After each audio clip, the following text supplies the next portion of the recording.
কেন্দ্র সরকারের hit and run বিল 2023-এর প্রতিবাদে বুধবার তেলিয়ামুড়াতেও বিক্ষোভ কর্মসূচি পালন করে ত্রিপুরা প্রাইভেট ট্রান্সপোর্ট সংঘের তেলিয়ামুড়া শাখা। এদিন এই বিলের প্রতিবাদে শহরের প্রাণকেন্দ্র অম্পি চৌমুহনী এলাকায় আসাম আগরতলা জাতীয় সড়ক অবরোধ করে বিক্ষোভ দেখায়।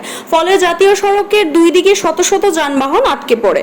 সড়ক অবরোধের ফলে চরম দুর্ভোগ পোহাতে হয় ছোট বড় যান চালক থেকে শুরু করে যাত্রী সাধারণকে। পরে রাস্তা অবরোধ মুক্ত করলে ধীরে ধীরে যান চলাচল স্বাভাবিক হয়। উদ্দেশ্যটা আমাদের যে এই ড্রাইভারের যে আইনটা তৈরি করছে যে অ্যাক্সিডেন্ট হলে 10 লক্ষ টাকা জরিমানা 7 বছরের জেল, ওইটার প্রতিবাদে আমরা আজকে আন্দোলন।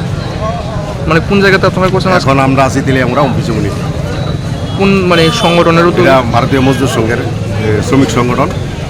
সমস্ত ট্রাক ড্রাইভার, বাস ড্রাইভার, যত ড্রাইভার আছি আমরা, যতগুলো ইউনিট আছে সবাই আমরা একত্রিত হয়ে এই প্রতিবাদে সামিল। আপনারা এখন কি চাইতেছেন?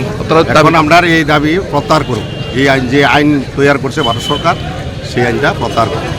আমরা তো জানি যে মানে ভারতীয় মজদুর সংঘর ব্যানারে তো আপনারা করতেছেন নাকি? হ্যাঁ হ্যাঁ, এটা তো জানি আমরা যে শাসক দলের শ্রমিক সংগঠন। শাসক দলের শ্রমিক সংগঠনের না, শাসক দলের সঙ্গে আমরা এমনি জড়িত নয়। ভারতীয় মজদুর সংঘ, আমরা রাষ্ট্রবাদী দলের পক্ষে, শাসক দলের পক্ষে আমরা ভোট প্রয়োগ করি, কিন্তু আমরা শ্রমিক সংগঠন আলাদা, সম্পূর্ণটি আলাদা। আমরা এই যে কোনো সময় যদি গভর্নমেন্ট কোনো ধরনের নিয়ম নীতি শ্রমিকের বিরুদ্ধে তৈরি করে, তাহলে আমরা এটার প্রতিবাদ জানাই, রাস্তাতে নামতে আমরা বাধ্য।